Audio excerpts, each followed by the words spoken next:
Theo van Kleef, live vanuit Tirol. Volgens mij ben jij meer een beetje een zonaanbieder, of niet? Ja, maar dit vind ik toch ook wel mooi, want het is hier zon en sneeuw, dus en feest. Wat moeten we nog meer? Nou, de laatste weken we zijn bezig met een nieuw album. Er komen eerst wat singles uit. We hebben een hele leuke cd gemaakt op de Bahama's.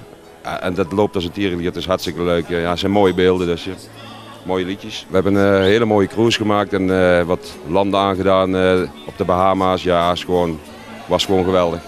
Zo mooi, dus niet te beschrijven. Ik heb er op het schip, s'avonds met leuke parties, heb ik daar met een pianist gewoon wat Engelse nummers gezongen. Ja, het ging het dak eraf, het is gewoon super gezellig. Ja.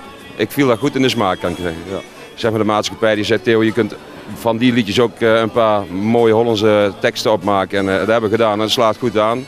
We zijn ook bezig met een nieuwe single, gaat uitkomen, Hollandstalig, een duet. Met een aardige meid die goed kan zingen en die gaat binnenkort uitkomen.